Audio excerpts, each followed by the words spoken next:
Welcome to Second Round Syndrome. Round 2, fight.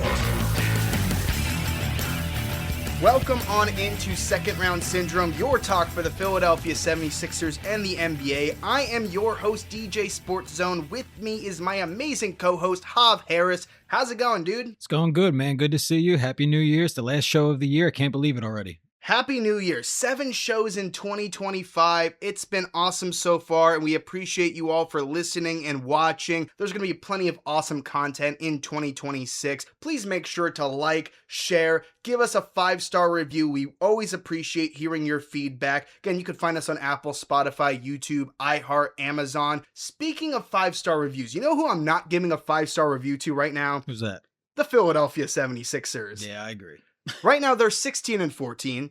They're 6th in the Eastern Conference. That's not even the worst part. The worst part is they've lost their last 3 games in a row. But you're going to tell me that all 3 opponents were formidable, playoff-ready opponents, right? No. I would love to do that, but yeah, they did lose to the Brooklyn Nets. They lost to the Chicago Bulls. Oh. And the one formidable opponent was the defending NBA champions, the Oklahoma City Thunder. Oh, okay. But at least we had our full roster and the big 3 played and they fought hard, right? Not against the Thunder. Oh. So the problem here is they've played 30 games so far this season. 30 games. Mm-hmm. Joel Embiid, Paul George, Tyrese Maxey finally started playing together. They played against the Nets together. They played against the Bulls. They played 4 games so far, and they haven't won a single one of them. This is the main issue, and the Thunder specifically, Embiid did not play. Let's look at the Nets game, for example. Yes, I get they were missing players, right? They didn't have VJ Edgecombe that game. Grimes didn't play. They didn't have Barlow. Oubre and Watford, they've been out. But it's the Brooklyn Nets. I was going to say, who do they have? Right? I mean, other than Michael Porter Jr., and they still didn't have Cam Thomas at the time. I think he just came back, by the way. It's the Brooklyn Nets. Same thing with the Chicago Bulls, and we were talking high about them in the beginning of the season, but they're not a great team. They're once again a play-in team, a lower play-in team. It's actually kind of amusing at this point that the play-in every year just seems to be like the Hawks, the Bulls, and the Heat. So I don't know what they do with that in the future. But when you look at that game, those 2 games, it's bizarre that they lost anyways. But anytime they play against a bad opponent, Joel Embiid is there, right? Oh, of course. So yeah, if you want him to play against Nick Claxton, he's there. You want him to play against a Nikola Vucevic, who's, by the way, is way out of his prime at this point, he's there. Toasted. You want him to play against Isaiah Jackson on the Pacers? He's there. But you want him to face a good team like the Oklahoma City Thunder? Nah, he's good. Did he even travel? I don't even think he traveled. Right? Now, is he going to play on this road trip? Probably. Right? You would hope. They play the Grizzlies next, right? I think they can beat the Grizzlies. They haven't been that great this year. They're right now in the play-in. I think they're a 9-10 seed as of right now. Yeah, and it took an amazing 8-game stretch for them to even get up that high in the standings. That's how pitiful they were playing to start the season. Right. And now let's look at the game against the Oklahoma City Thunder. Because, okay, let me ignore those 2 games. I get that the Oklahoma City Thunder I believe they're the best team in the NBA right now, right? They won last year. I believe they have, unless they're playing against the San Antonio Spurs, because it seems like if your name is Victor Wembanyama, he's their kryptonite, they'll crush any team. Going into this game, I thought the Thunder were going to beat the Sixers easily, right? Now, when you look at the first half, it was pretty competitive. Now, I think a lot of that, honestly, has to do with the Thunder playing at maybe 50% effort in the first half. I mean, Tyrese Maxey was hooping in the first half. He had 23 points. He ended with 28, meaning in the second half, he only had 5 points. By the way, in the third quarter, he had 0 points. And that's really, really bad. Now, the problem is, he doesn't have any help. Now, if you look at a normal NBA roster, you would say, okay, on a normal NBA roster, you have 2-3 max players that can contribute. So if one player's struggling, the other 2 can step up, or maybe one of those 2 can step up. You look at the Thunder, if Shea, which seems like he never does, but if Shea Gilgeous-Alexander struggles one night, maybe you get a big performance from Jalen Williams, or you get a big performance from Chet Holmgren. And the way the roster is built, you can get a big performance for pretty much anyone on the roster. I mean, I've seen big performances from Alex Caruso and Isaiah Joe and Cason Wallace, right? I've seen so many big performances from so many of these players. The Sixers just don't have that. I mean, you look at VJ Edgecombe. It's so tough putting pressure on a rookie, right? On a playoff team to be that second option, right? The last 2 games, he's had 10 points. I mean, against the Thunder, he was 3 of 16 from the field. Against the Bulls, he was 4 of 13 from the field. And before that, he had a nice stretch of games, right? He had 22 points against the Pacers, 26 against the Hawks, 23 against the Knicks, 26 against the Mavs. So he's the type of player that I believe will be a star in the future, right? I think he can be a phenomenal second option. Maybe he could be a great first option one day. You know, we don't know what's going to happen in the future, but it's so hard to put that on a rookie, right? You look at Cooper Flagg, he's not playing on a good team right now. You look at Dylan Harper, he's playing on a great team, but he's on the bench. Right? And you already have Victor Wembanyama, De'Aaron Fox, Stephon Castle. You already have so many great pieces. So he doesn't have to be a top 3 option. You look at Con Kneppel and Ace Bailey. They're both playing on bad rosters. They're both playing on the Charlotte Hornets and the Utah Jazz. The Sixers have 2 max players. You have Joel Embiid, who doesn't show up when it counts anymore. And yes, Joel Embiid, when you look at his numbers, he's playing very well on the games he's actually playing. You look at his numbers, he had 31 against the Bulls. Great. 27 against the Nets. Cool. 22 against the Hawks. 39 points against the Pacers. But they're not winning most of those games. I'm sensing a theme. It sounds like a lot of losses mixed in there. And the problem is consistency. The reason why these teams win NBA championships is because they spend time with one another, and sometimes they add a piece that gets them to the promised land. You look at the Thunder, SGA, Jalen Williams, Chet Holmgren, they've been playing together. All they did was add a few pieces. They added Alex Caruso, they added Isaiah Hartenstein. Bam, they won a championship. You look at the Boston Celtics, right? Jason Tatum, Jaylen Brown, Al Horford, Derek White, they were all playing with each other, right? Peyton Pritchard, Sam Hauser. All they had to do was add 2 pieces. Kristaps Porzingis, Drew Holiday, bam, an NBA title. That's all it took. The Denver Nuggets, same thing. Jamal Murray, Nikola Jokic, those guys were playing with each other. Who did they add? Contavious Caldwell-Pope, they added Aaron Gordon, bam, championship. The Sixers just don't have that because they can't play with each other consistently. Out of 30 games, they've played 4 games together. 4. Yeah, there's no chance for them to grow organically at all. And if you're telling me that this is going to be the process from now until the end of the season, there's just no chance that they're going to be a contender. Can they make the playoffs? Sure. But they're going to once again be a first, maybe second round exit, and second round syndrome will continue to be their issue. We won't have to refile for a new name. Hopefully, as the season progresses, I just don't believe this is going to happen, but if they want a chance to win an NBA title, they got to play together consistently. Like, yes, they're losing right now, but the reason why they're losing is because they're not playing with each other. And once they get these pieces back, like, yes, once they get Oubre back, once they get Watford back, I think it's going to make things better, but it all starts with their core. It starts with Joel Embiid, Tyrese Maxey, and Paul George playing with one another. Because you have Joel Embiid, who doesn't play when it matters, and Paul George, he makes $200 million, and he's basically just a copy and paste of Tobias Harris. Yeah, somebody that we ran out of town rather quickly. And the fans' problem with Tobias Harris was he was making a lot of money and he wasn't being productive enough as a second, third option on a contender. And now Tobias Harris is filling that role as a role player now on the Detroit Pistons and playing that role very well, in my opinion. We just did the same thing with Paul George. Paul George is like 100 years old and is doing what Tobias Harris did. But he has a bigger name. But he has a bigger name, right? Paul George is going to be a Hall of Famer. I know that. There's no doubt in my mind. That was what was enticing to Sixers fans, including myself, when they first signed Paul George. I thought it was a great signing. Obviously, I think he was one of the best names out there at the time. I don't think you could have gotten anyone better that offseason. And you had like $60 million in cap space. So at the time, I don't think it was a bad move. And depending on the game, like he could slot himself right in and I think he could fit very well. But when Joel Embiid is not out there or Tyrese Maxey is struggling for a quarter, can Paul George step up? I know there were a lot of fans saying, oh, he's playing against his former team, the Oklahoma City Thunder. He's going to go off for 40. He had 12 points. Yeah. That's it. And in the fourth quarter, he played 4 minutes. So that's a big problem. And once again, they blew it in the third quarter. Like, I don't understand at this point. Like, and it's a coaching issue, in my opinion. Yeah, there's 30 games of the same thing. I believe it's coaching and it's on the players as well. Like, I'm not just going to put it all on Nick Nurse, but like, what are you doing at halftime? Like, seriously, like, do we have to push the idea at this point that they should just not go into the locker room at halftime? Just make them stay on the bench.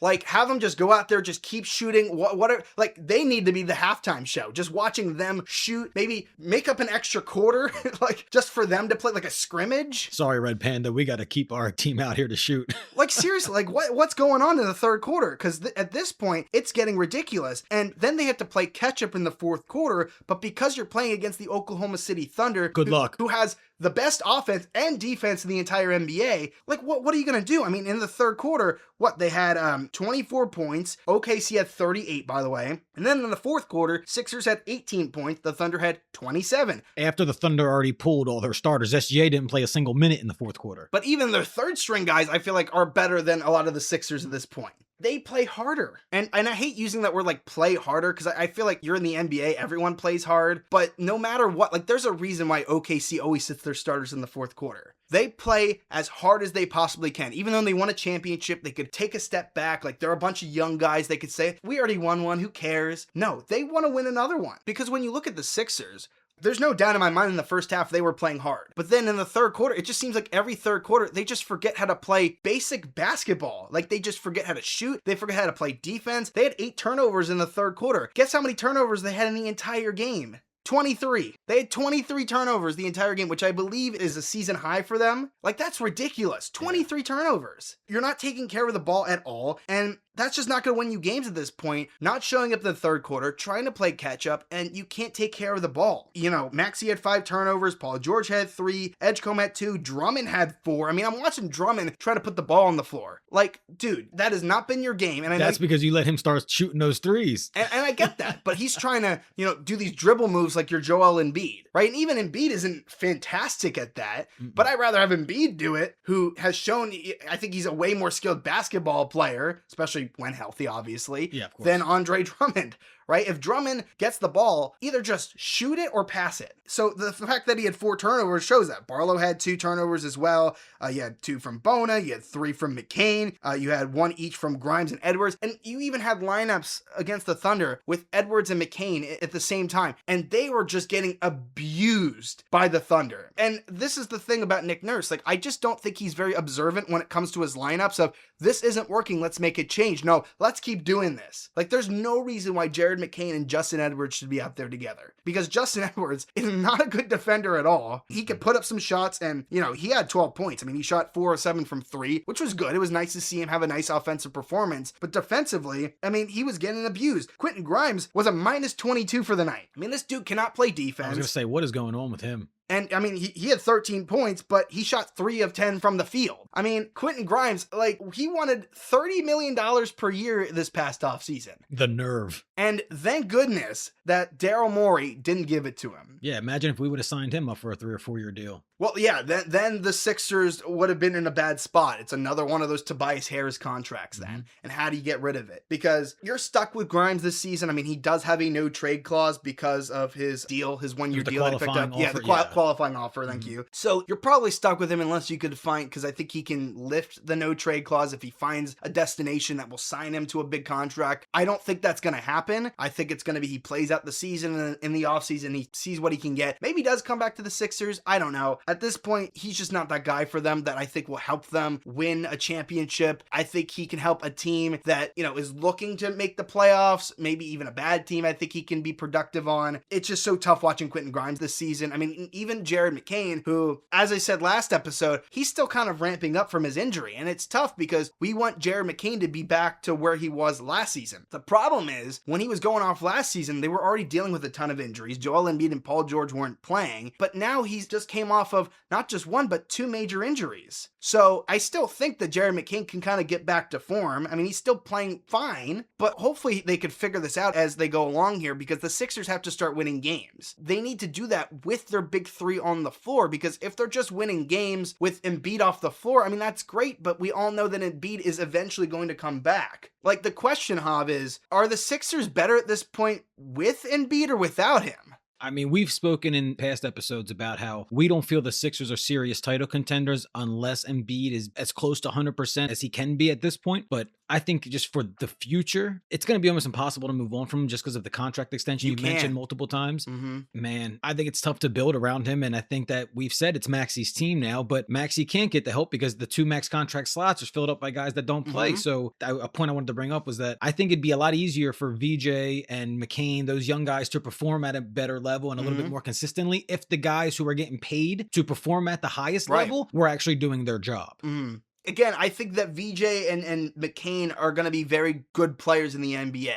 Are they going to be stars? I believe at least VJ will be. McCain will see. but it's very tough because once again, there's question marks of what is my role. I think Maxey at this point, there's no question what his role is. Last year, he had tons of questions about that, of do I wait for Embiid to come back? Do I wait for Paul George? This year, I've said it before, this is my team now. He's the alpha. I'm going to be going off for 30 plus points. I mean, there's a reason why, and we'll talk a little bit later about the All-Star selections, but there's a reason why Tyrese Maxey is a top vote getter for an All-Star in the Eastern Conference. Yeah, locked in. I mean, the dude is averaging right now 30.7 points per game, 46% from the field, 39% from three. I mean, those are phenomenal numbers. And he's not holding back, clearly. I mean, in the third quarter, he was clearly exhausted. And the Thunder defense was doing a phenomenal job of taking him out of the game completely. Yeah, that was schemed up for sure. But when you have two guys, and Joel Embiid, I see this all the time, of we got to get rid of Joel Embiid, we got to get rid of Joel Embiid. You can't do it. It's not going to happen. He has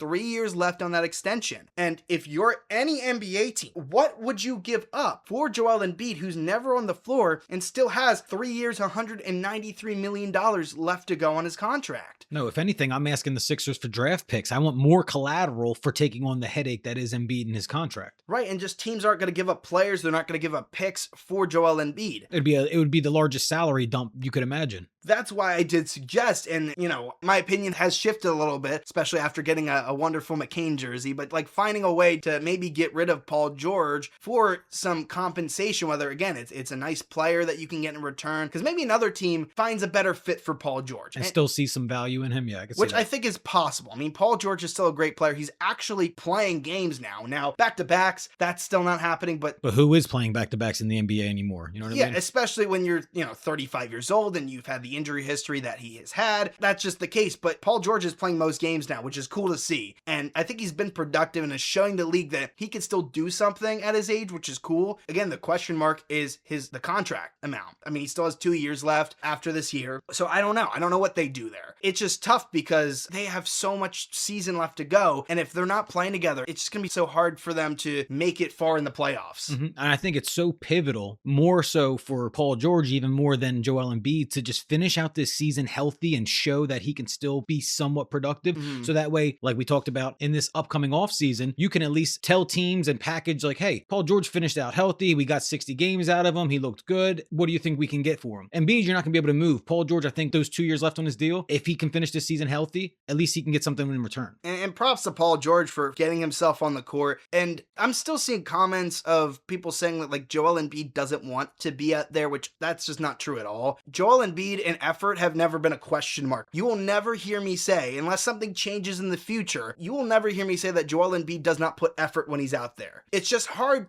it's a team game. It's not an individual game. So yes, when Joel's going out there, he's putting out big numbers, which is great, but how can the team win when they're not used to playing with him? I mean, you got a lot of new pieces last season. They didn't get a chance to play with him last year, and they're barely getting a chance to play with him this year. Right? And I think the team is figuring out ways to win without him, but now you got to figure out ways to win with him. And that's the issue we're running into, Hav. And just to play devil's advocate, just to see things from Embiid's point of view, in his mind, he's probably thinking like, man, when I was playing this well and I was putting up these all-star level numbers, we were a 50-win team. We showed that for multiple years. So how come now if I'm playing at this high level, we're not able to win? It's probably tough for him to correlate. Like, it's just not going to work out with you being, because you're not the player you were 3-4 years ago. So it's not going to work out with you having the same usage and the same rates. But it's probably tough for him to kind of hand the baton over to Maxey and say, okay, I'll play second fiddle. But even when he was healthy, I mean, you look at the 22-23 season, he played 66 games. That was his MVP season, right? You look at the season before that, the 21-22 season, he was runner-up for MVP that year, and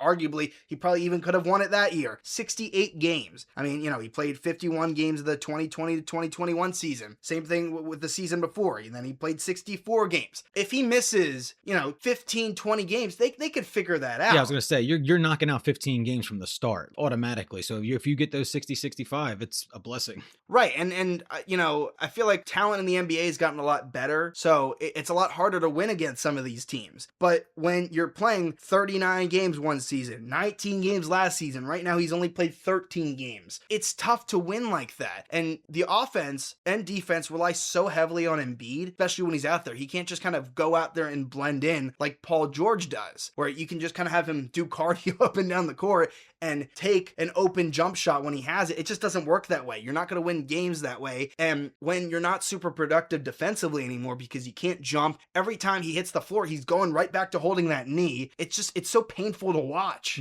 So at this point, I don't know what they should do about that. They're in a real tough spot. And like you said, Maxey needs help, but they can't even get him any help because the cap is so messed up because of the contracts they do have. So it's looking a little bleak. And the Eastern Conference is so close right now. I mean, that's the saddest part. It's so wide open. Like everybody from 1 to 8, 1 to 9 is only separated by a couple of games. So if you had your stuff together, you could be right up there with Detroit, right up there with New York. I mean, they were the 4 seed just the other day. I mean, now they're down to 6.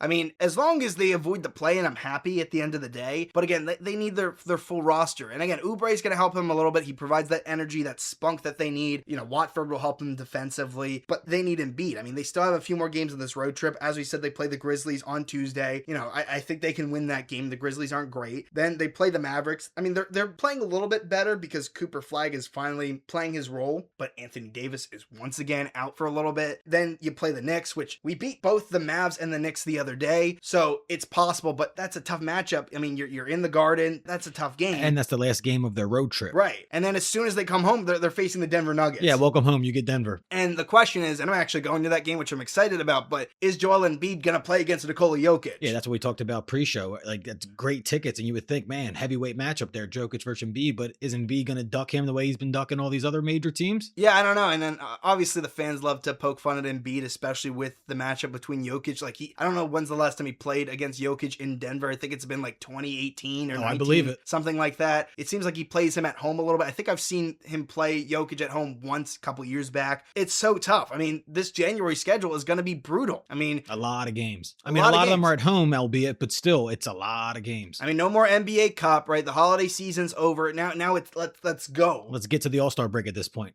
Let's move on to the All-Star game, because the All-Star game is coming up in the next month or two here. Very excited about the All-Star game just because I love seeing new names get selected as a first-time All-Star. I love seeing what the fans want. I also love seeing kind of where the media is at, where the coaches are at, because I know the starters are definitely mainly fan voting, and they just released the first fan returns, and I know, Hav, you have that up. Last episode, we kind of went over what my picks were going to be. What we'll do, Hav will kind of read out the names that right now are selected. I believe it's 20 in each conference. We're not going to really break down each player on the list, but we'll at least name them and kind of compare it to what my list was from our last episode. Yeah, so I mean, if you look at your list from last week, you did really well. You only maybe 2 or 3 from each side, from the East and the West. If you take a look at the East, we'll start with them since we did that last week. A guy that we mentioned on last episode, but we kept off because of the games played factor. He's actually the number 1 vote getter in the East, and that's Giannis in Milwaukee. But number 2, Tyrese Maxey, our guy, he's right behind him, and he's less than 100,000 votes away. So that's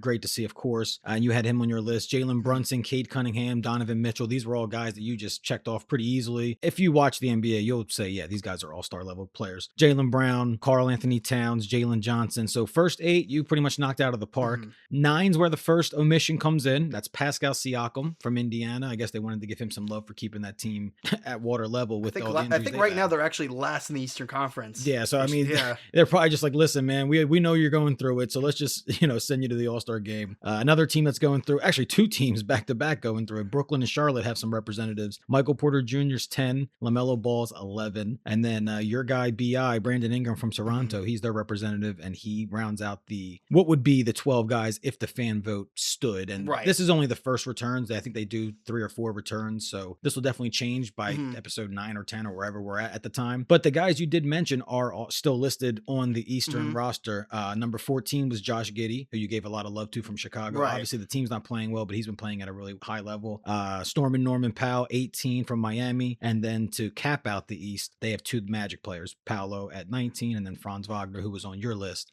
Right. He's number 20 there. So things can still change, but your list was pretty accurate in the East. What do you think of those returns? Yeah, I mean, Giannis, I completely understand. I mean, he's been an all-star captain multiple times, and he just came back from injury. In his first game back, they beat the Chicago Bulls, and there's that controversial dunk that he had at the end of the game. I saw that. The Bulls players in particular, Vucevic, went a little back and forth with Giannis. I mean, I understand that. If Giannis makes it and is an all-star captain, I totally agree with that. I mean, Giannis is still doing dominant things. I mean, Giannis is still averaging 28.9 points per game, 64% from the field, 42% from three, which is great for Giannis, right? And he's played 18 games. So I think if he continues to play over the next month, yeah, I mean, that's an easy decision for me. Other than that, I mean, the list is pretty accurate. I mean, I like, obviously, Maxey on there. I like Brunson, Cade, Donovan Mitchell, Jaylen Brown, Cat, Jalen Johnson. Siakam's an interesting one just because the Pacers are just the worst team in the Eastern Conference right now. Mm-hmm.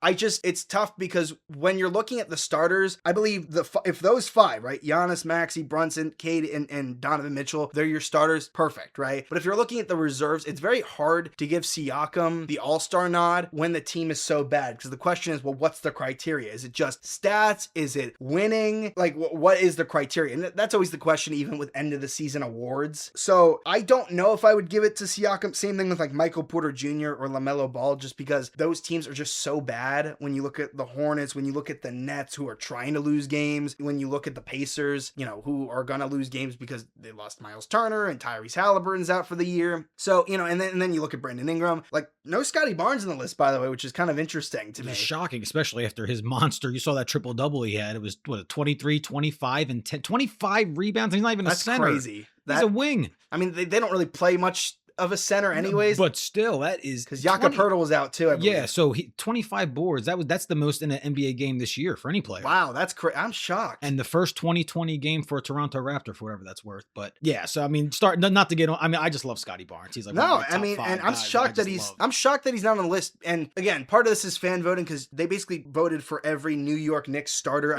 You mentioned the word criteria. Sorry to cut you off. You mentioned the word criteria, and that's a perfect word to use because you mentioned the three facets that vote on it. It's the fans, it's the media, and it's the coaches, and they all have different criteria. You'll see this fan vote, and you'll see it more so on the Western side, I believe, but it's a popularity contest in essence. Like, they're not going to see or vote the same things that the media and the coaches may be looking at. Right. I mean, because you have OG Anunoby, Mikal Bridges, and Josh Hart in this You have list. the whole starting Knicks. Yeah, the whole starting five for the Knicks. And yeah, Brunson, Cat easily put them on there. That I understand. I mean, when you look at the other three, it just doesn't make any sense other than part of the New York Knicks. Yeah. Right. I mean, you even have I'm actually shocked. Joel Embiid is number 17 on this list. It's almost disrespectful. I'm kind of shocked, especially since to me it feels like the media, it feels like a lot of the national fan base just despises Joel Embiid, especially since Embiid hasn't played many games this season and he hasn't played as well as he's done in the past. I mean, again, we just talked about his great stretch. It's kind of shocking to me that you have over 100,000 people who voted for him. I'm a little shocked about that. Well, remember, Philadelphia's a large market too. Right, but I just doubt even a lot of Sixers fans put Joel Embiid on that list. That's true. I mean, I voted a couple times so far. I have not put Joel on there once. I put Maxey on there every single time. Of course. But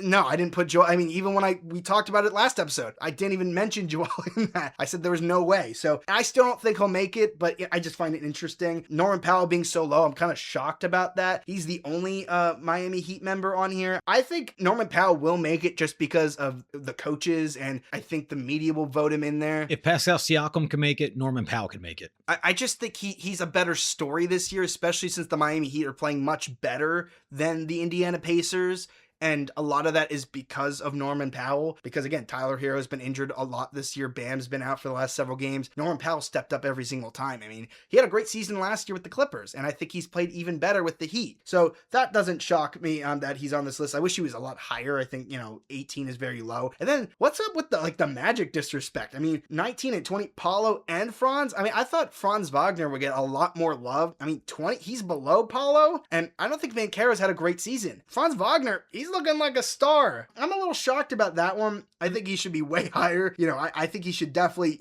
if he's not in the top 12, I mean, top 15. I mean, the fact that Josh Hart is so many spots above both Magic players, that just seems disrespectful. I think it's just a product of the Magic not really having a large national schedule. The casual fan who only follows their hometown team or their favorite player, they may not get enough exposure to that team. You know what I mean? Because Baines played well. Baines played better than Paolo, and Franz is he's had a pretty good last couple of years. So I just think they just don't have the recognition of, even the guys on the Knicks that we mentioned or... Yeah, but I think the only player that's really missing on here is Scotty Barnes. I think that one's shocking to me. Good. We could put him in for Embiid. Right, yeah. If you play Scotty Barnes with anyone pretty much from 13 to 13 onward... Sign me up. I think that makes sense. I mean, again, obviously Franz Wagner is the only other one, and Norman Powell, but I agree with most of this list, but we'll see how it comes out at the end of the day. Before we get into the Western Conference results, I want to just put a little caveat because you did mention Victor Wembanyama when you brought up De'Aaron Fox. De'Aaron Fox was the one that was on your ballot, but because of games played and De'Aaron Fox being a leader and being the core of that team, you listed a whole bunch of reasons why. We're not going to count that as a miss. So you only had 3 misses on the West as well out of the 12. So Luka, Jokic, Steph Curry, SGA, and Wemby were the top 5, and you kind of expected that. Those are the... And if that's the starting... no one should complain except for maybe Anthony Edwards, who's number 6 on the list. Right. But again, there's not much to say. Curry has the legacy. Maybe Ant's a little bit better right now if you want to debate that. But and especially if it's like positionalist, like it makes sense putting both Wemby and Jokic there. You know, if obviously positions matter, which I don't think it does. I mean, you could finagle with it a little bit. No, 100%. So after the top 6, Luka, Jokic, Steph Curry, SGA, Wembanyama, Anthony Edwards. My favorite result, I'm so proud of the fans, is number 7 from the West. I'm shocked. You would think it would be one of the big boys in Houston. You would think it'd be another Laker. You would think it'd be one of the guys that have been around. Portland's own Denny Advia is number 7. Wow. The fact that he, like, we mentioned him and, you know, I guess we didn't think highly enough of the voting population to think that they would be up on Denny Advia, but he's number 7. Do you think a lot of that is like more like international votes? That could be true too. Which, you know, I think both is fair, right? Oh, yeah, regardless of where they're coming from, they're well-deserved. Right. No, I love that. And he's right above Kevin Durant. Well, that's which is even shocking... crazier. And then what's even... Hold on. Look at this one. Number 9. LeBron James. How is he? I mean, I know how because he's a name. Yeah, but if you've watched any basketball this year, his own coach, as you've mentioned, is throwing him under the bus. Right. So, like, God, that's so. For as much as I give them credit for putting Denny at 7, I'm also equally disappointed for putting LeBron at 9. Yeah, and this is the funny part, and we're not going to like dive too much into the drama right now with the Lakers, but literally, JJ Redick said the other day, since we've gotten Bron back, we haven't been as organized offensively. Too many random possessions. That's on me. It's those 3 things: defensive clarity, role clarity, and offensive organization. So other than his name, I don't understand why LeBron would be on this list. Now, if LeBron makes it, it makes sense just for his career. You know, they don't want him to miss an all-star game. Yeah, oh, heavens forbid. Right. You know, I don't even know if LeBron wants to be there. I mean, I know he clearly didn't want to play on Christmas either. So that's it's shocking to me. I mean, even with the fan voting, you would think he'd be higher at this rate. Yeah, especially above Denny Advia at least. Yeah, the fact that Denny Advia, and I love this, but like the fact that Denny Advia is above both Kevin Durant and LeBron James, 2 of the best offensive players in the history of the NBA. What a world. That's crazy to me. So, rounding out the top 10 is another Laker, Austin Reeves, who's a lot more deserving. But you mentioned that he does have an injury he's dealing with. Yeah, he's out probably, I think, for the next month, which is going to be, you know, very crucial for the Lakers right now. That they're losing games. I mean, I think they've lost 3 of their last 4 games. They finally broke their 3-game losing streak against the Sacramento Kings. But it's going to be tough to win games, especially if they're horrible defensively right now and you don't have Austin Reeves. And just a question to you real quick, since the All-Star game's only 7 or 8 weeks out, and if he's going to miss 4 of those weeks, if it's even 7 or 8 weeks, I may be overestimating, but if he's going to miss 4 of those weeks, it may not affect his fan voting, but do you think it may affect his voting from the media and coaches and maybe risk his spot? Because he's going to be a reserve if anything. So do you think he could possibly lose that spot if he misses enough time? It's possible, but because of just how he's played so well and he's become so popular. I think he could still do it. I mean, I remember it was a couple years ago. I mean, Zion played like 19 games that year and still made the All-Star team. I mean, perfect example of the popularity contest. If Zion could do it, Austin Reeves can, and I think Austin Reeves is way more deserving of it than Zion was. 100%. 100%. He's playing on a much better team and he's had a much more important role. So could it risk it? Sure. I hope it doesn't because, you know, I think it's important, even if he doesn't play in the All-Star game, that he still gets recognized as an All-Star. I like that. Yeah, especially just for the accolade to have on his resume. Right. Rounding out what would be starting 12 if this were to be, you know, final. Sengun from Houston, who we mentioned, we've given him enough love on this show. Like Jokic. I love him. Just he's so good. And then a guy that was right on our tier. He was 12-13. I think you swapped him in and out with Devin Booker. Was James Harden. Yeah. He's played really, really well too. So wouldn't be shocked if he's an All-Star. And I don't think you would have much of a gripe either. And then, so the only guys that you mentioned that weren't there, they are still listed.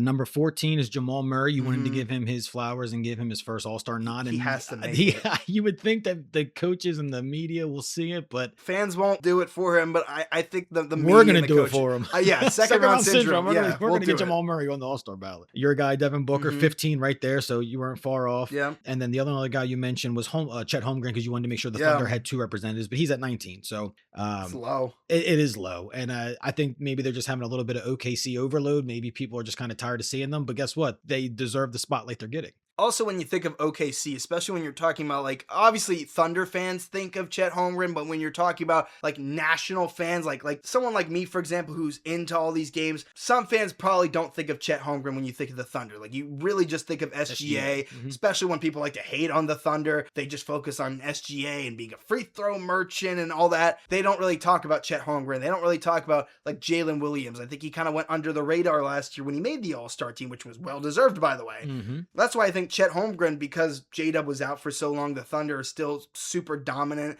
I think Chet deserves to make it, but we'll see what happens. Yeah, and I think the other 2/3 of the voters, once we mention the media and coaches for the 1,000th time, I think they'll see that in your point of view with Holmgren. Right. And there's some funny names that, like, people voted for, like, they voted for Anthony Davis. He's 13, which I don't Way see. too high. I don't see that at all. Like, 13. I don't know if he's played 13 games. I love the Lauri Markkanen love. He's at number 16. I mean, would it shock me if he makes it? No, I mean, he's made an all-star team before, but because Utah hasn't been great, again, it's what is the criteria? The West is also super The West stacked. is loaded, yeah. So, I don't know if Lauri Markkanen will make it. Jimmy Butler's an interesting one to me at number 17, Mhm. just because he hasn't been phenomenal this year. I mean, I think his numbers have been okay. And we'll talk a little bit later in the show about kind of possible moves that might be made at the trade deadline. But Jimmy Butler's an interesting one. 18, I kind of love the Stephon Castle love. I mean, De'Aaron Fox didn't even make this list, which Yeah, you would think that would be a Fox spot right there. is shocking to me that Stephon Castle, which again, I love the Castle love here, but over De'Aaron Fox, that's a little crazy to me.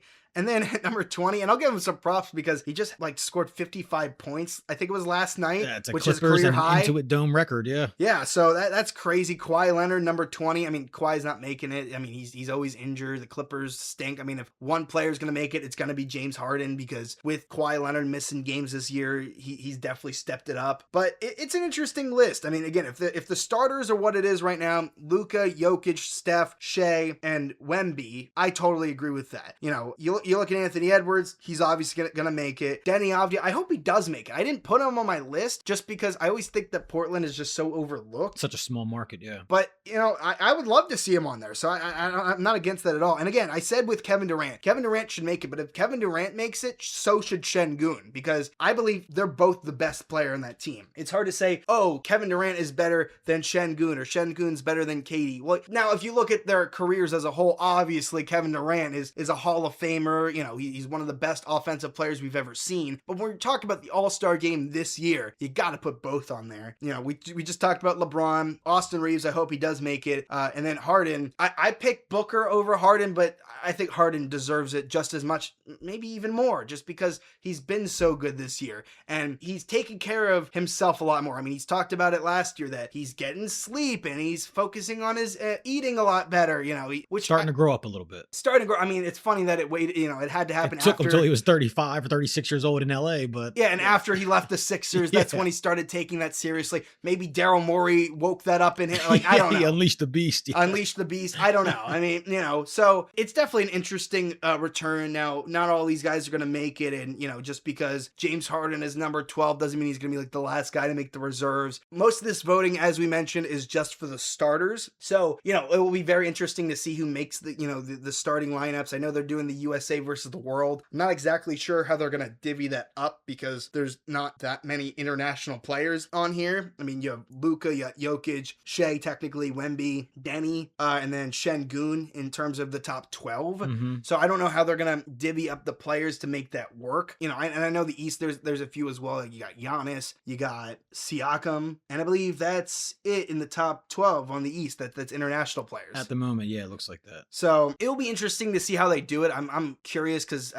an episode or two ago, I kind of stated that it's a good idea. I think, it's the best idea they've had in the last couple of years. It's better than the tournament they did. I think it was last year they did. They've done East versus West. That hasn't really worked as well in the last several years. They've done like captains and they've done a schoolyard pick. Yeah. I think this is the best chance they have, but I still not sure that you do USA versus the world if the international players are going to play harder than the US players. I mean, again, an all-star game is different than the Olympics. It's just a whole different ball game. They're not playing for anything in the all-star game. It's just for fun. Players know that. The players don't want to get hurt. So I don't know. We'll see how it goes. Since we're talking about the all-star game, there's a couple former all-stars that have been circulating in the news in terms of trade rumors. I know we wanted to bring up a couple of them. Trae Young, Giannis, Zach LaVine, Draymond Green. I know you mentioned the Warriors. Maybe we start with them. I know Draymond and Kerr had a little fallout on the sidelines. I know if you want to get into that. The whole thing with the Warriors is they still want to win another ring for Steph Curry. That's why they brought in Jimmy Butler. There's been a debate the last several years with the two different timelines. Like, yeah, you had Steph, you had Draymond, Clay, Wiggins, and then on the other hand,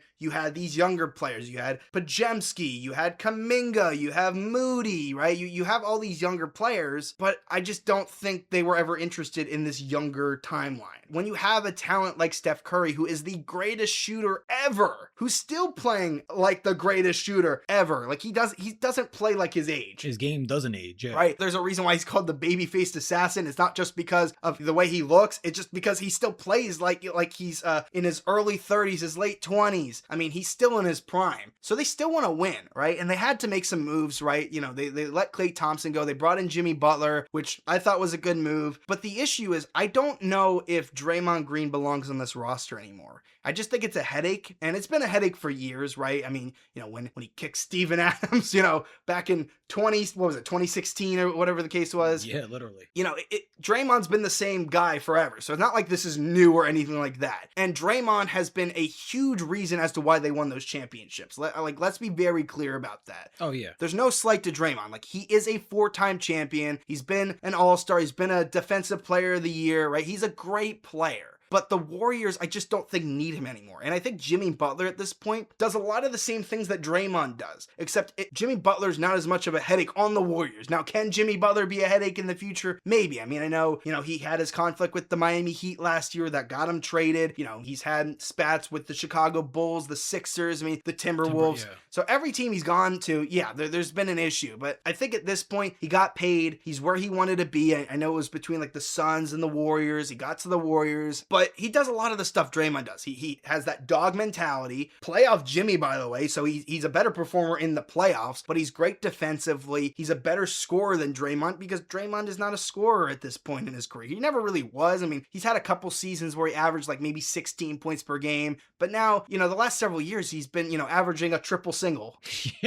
So, at this point, you need a third option. You need a third option that can go next to Steph Curry. Now, one of the rumors I've seen is with the Dallas Mavericks trading for Anthony Davis, who I believe is going to get traded at the deadline, right? We've talked about this in prior episodes. The experiment, it didn't work. It was a horrible trade to begin with. And now that they fire Nico Harrison, they're trying to fix this. I think Anthony Davis can be a great fit on the Warriors. The Warriors have needed a big forever. Their center right now is Quinton Post.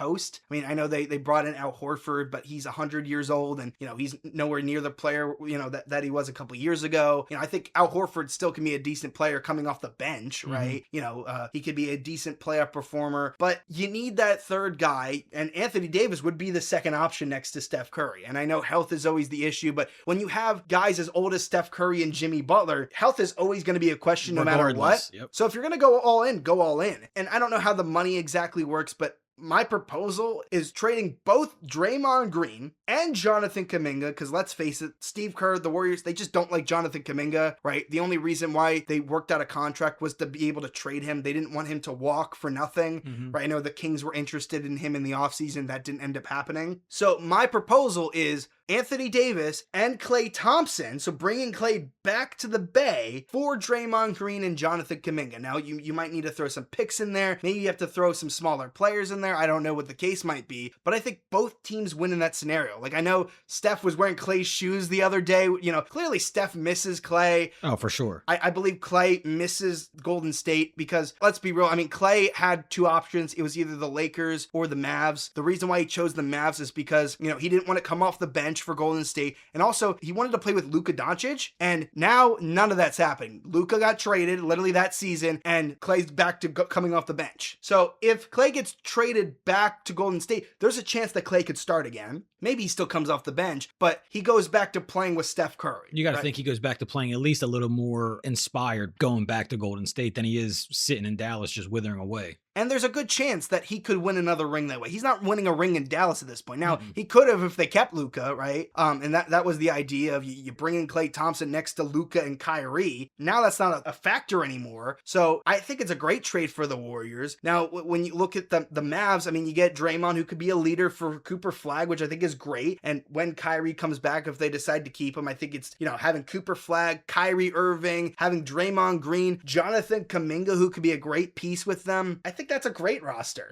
Not saying they'll win a championship, but hey, if they get a top pick in the draft and add that with that roster, whew, I mean, Dallas could be dangerous in the next couple of years. Now you're cooking, exactly. Right? And Golden State, they get a couple pieces. Now, if it's not Anthony Davis, there's one other player that I think could be a possibility. I mentioned, I mean, I always love making fun of the Sacramento Kings. I mean, they had a chance to do something the last several years, and they decided to blow it up, and they decided to become the Chicago Bulls of the West. Still don't understand that. But if not Anthony Davis, I think another pretty decent fit for Golden State would be Domantas Sabonis. Adding Domas, who is a great ball handler, he's a great offensive player. He's been an all-star before. Phenomenal. Right? He's a liability defensively. That's the one slight. But obviously, you still got Jimmy, who can play decent defense. Al Horford can step in and play some defense. If you can't get Anthony Davis, I think Sabonis is a great fit for the Warriors. It's a good consolation prize for sure. Right. And the Kings have already shown interest in Jonathan Kuminga, right? And they've shown interest in getting rid of a lot of their players. So, you know, and if they have to, you know, get Draymond, or maybe they get a third team in there to deal Draymond, I think that works out. But the Warriors, they only have a few more years left with Steph Curry. They want to win now. They have to, yeah. They do not care about the future. That's why they're willing to throw away all these young players. They're willing to get rid of Kuminga, who, again, they don't seem to like him anyways. But Jemski, I mean, he's not that good of a player. He's just a guy, yeah. And every time I see videos of people bringing up trades, they're like, oh, you can't trade Kuminga. You can't trade Podziemski. My question to those fans is, who are you trading then? Because you have to give something to get something. Right. And at this point, you have Steph Curry, right? You have Jimmy Butler. Draymond, like, I'm curious if there are any Warriors fans that are listening to this, like, would you mind getting rid of Draymond at this point? Because as an outside fan of the Warriors, I'm a Warriors fan, you know, just because I've been watching for so long. But, you know, obviously we're both huge Sixers fans. But I just think it's time to try something new. I mean, hey, if they're willing to give up Klay Thompson, who, you know, I think is arguably more likely to make the Hall of Fame than Draymond Green, who I think both will do it, but more likely, like, why not get rid of Draymond and try something new here? Try this new regime around Steph, Butler, and either AD or Sabonis. Why not? Yeah, I think that's pretty much what you have to do, because they're in a similar situation like we are with Embiid. I feel like you were asking the same questions earlier. Are the Sixers better with Embiid on the floor or off the floor? And it's kind of the same situation where, are they better with or without Draymond? Yeah, well, and Draymond's not their best player. I mean, no. And Steph is a generational talent. Yeah. I mean, when you look at the greatest shooters of all time, you automatically think of Steph Curry. 100%. Him, Larry, and Reggie. Right. So, you know, that's why it's obvious that they got to make a move. They can't be playing around anymore. I mean, they went kind of all in for Jimmy Butler, which, again, I think was a great move. They won a lot of games last year, but he's like a third option player at this point. He's not going to average like 20, 25 points per game. Now, when you get to the playoffs, then he can turn into playoff Jimmy, right? And you add the defense of Anthony Davis, who is still a dominant scorer as well when he's healthy. And then you add Steph Curry. Oh, that's a great team. That's a great roster. I think that's a must for Golden State. Yeah, and Sabonis isn't the only king that might be on the move. I just saw today that the Milwaukee Bucks, now all of a sudden, they don't want Giannis to look like the bad guy, so he wasn't demanding a trade. That's what they're putting out there. And he even said that, I think it was last night, night or after that Bulls game. Giannis he's too much of a baby face. He doesn't want to look like a bad guy. And I get that because you said Be Milwaukee's the bad guy. But Milwaukee's given so much to him. His Uh-huh. family brought him over to the States, etc. So there's a different loyalty there. I get that, but he does want to get out. We all know it. Right. I mean, when there's smoke, there's fire. So I don't know if you saw what their last ditch effort's going to be. They're going to try to bring in maybe one or two Kings, Zach LaVine and possibly Malik Monk. Oh, God. I don't know if that's going to be enough to salvage this season or get Giannis to stay, but I don't know if you're thinking that's going to move the needle or not. But I don't understand. Like, I get that Giannis doesn't want to look like the bad guy, but at this point, you got to realize that Milwaukee is not moving you until you say, I want to be moved. Just say he it. has to say it, yes. Like, or at least his representatives have to come out publicly and say it, and then make it start. Because I've seen Zach LaVine. I also saw like Jeremy Grant as Jeremy another. Grant was the other one that Jamal Collier from ESPN, he reported all this, yeah. Like, okay, it didn't work with Damian Lillard, who is a way better player than Zach LaVine and Jeremy Grant. I mean, Jeremy Grant is a good player. Zach LaVine is a fine player. I mean, LaVine, he's horrible defensively, and he can be a great scorer, but he can be a very inefficient scorer. I mean, not somebody you think is going to pair well with Giannis. Some of his best I mean, he played for the Bulls when they were nothing. I mean, you know, and now the Kings. I mean, I just don't see that as doing anything for the Milwaukee Bucks. Can I see them doing it? Sure, because they're just so what do they have to lose? Yeah. To do anything to keep Giannis. Now, I don't know what they would have to give up to make a trade like that, because I know LaVine's on a big contract. Jeremy Grant's on a big contract.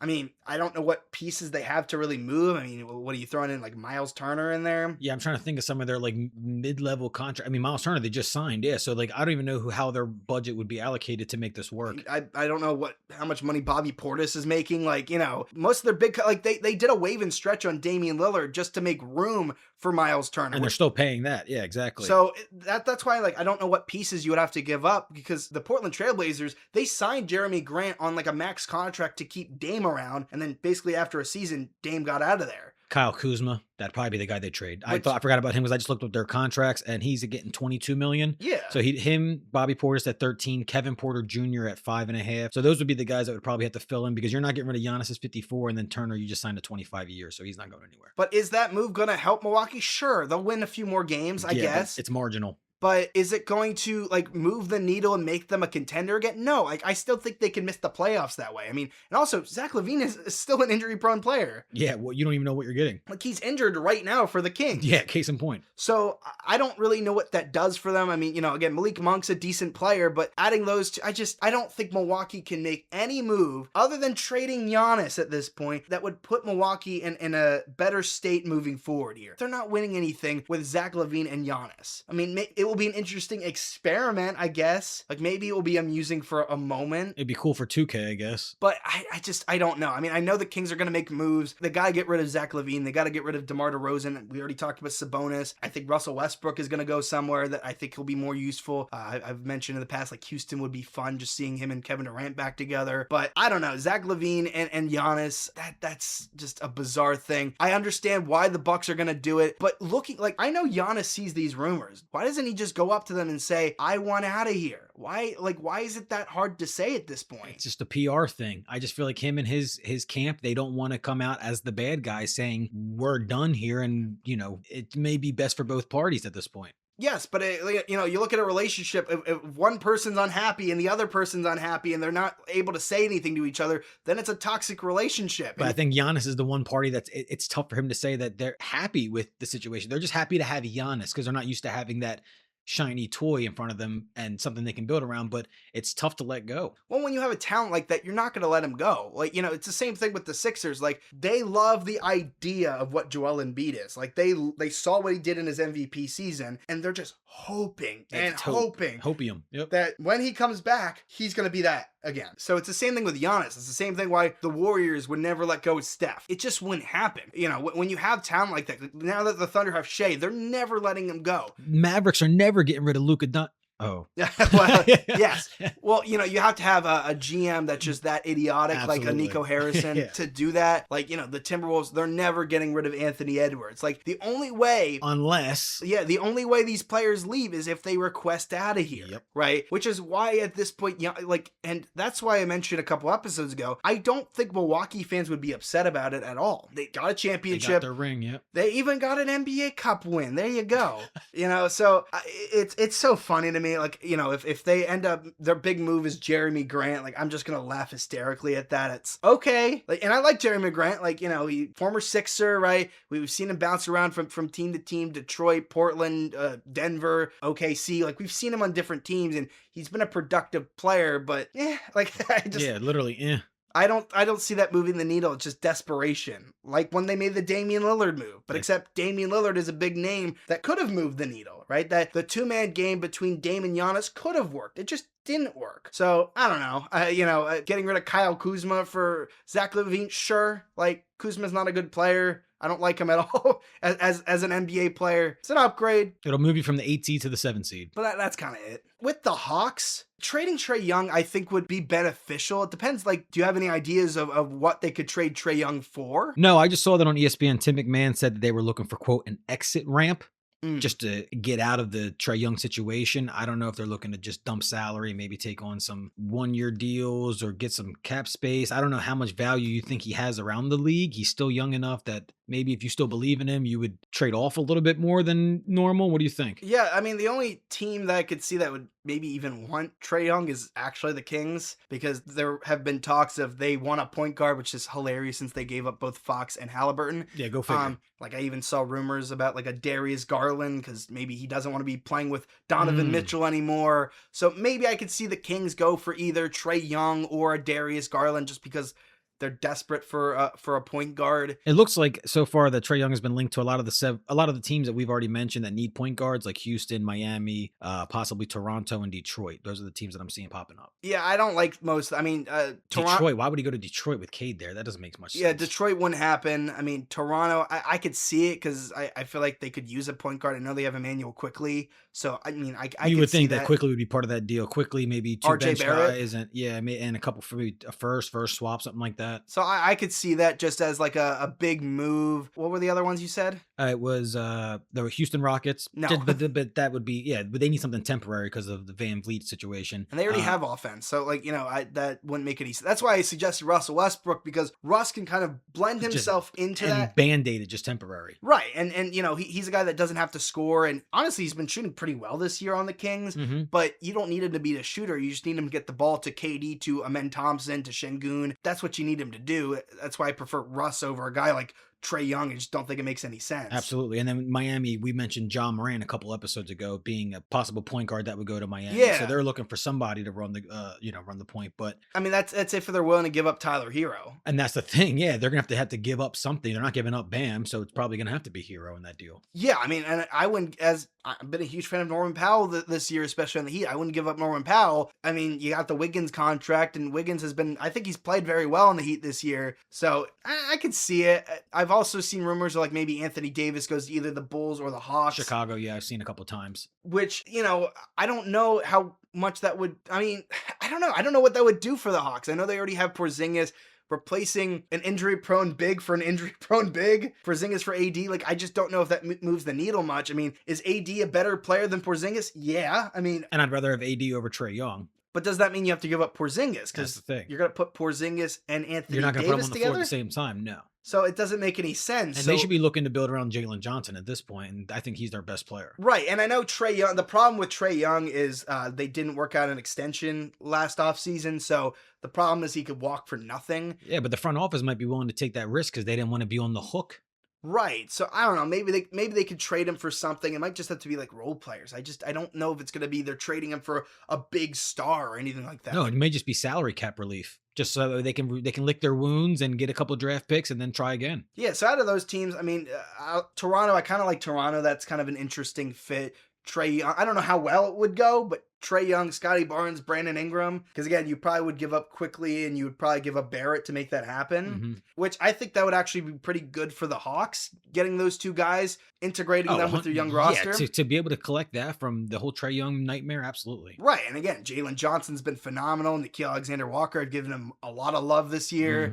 Honestly, I prefer that move. Let's do it. Send it over. 2K trade, Adam Silver calling you up. I don't know who the GMs are for those teams. We'll get it by next episode. So, I like those moves. The trade deadline is going to be very interesting. We're definitely going to talk about more moves because it's just so fun to kind of talk about theoretical trades. Oh, the rumors are going to be swirling, yep. And And definitely as we get closer to the trade deadline, we might even do like a live stream during the trade deadline just to kind of react to different moves. I mean, because it's just so exciting. I mean, last year's trade deadline was crazy, not just for the Luka trade, but we had so many all-stars move teams. Brandon Ingram and Chris Middleton and Jimmy Butler and De'Aaron Fox. Like, we just had so much movement between teams. So, like, it's like a soap opera in the NBA. That's all it is, man. So we'll be reacting to it. I mean, let us know in the YouTube comments, like, what trades do you see happening as we approach the trade deadline this upcoming February. As always, you can check us out on Apple, Spotify, YouTube, iHeart, Amazon.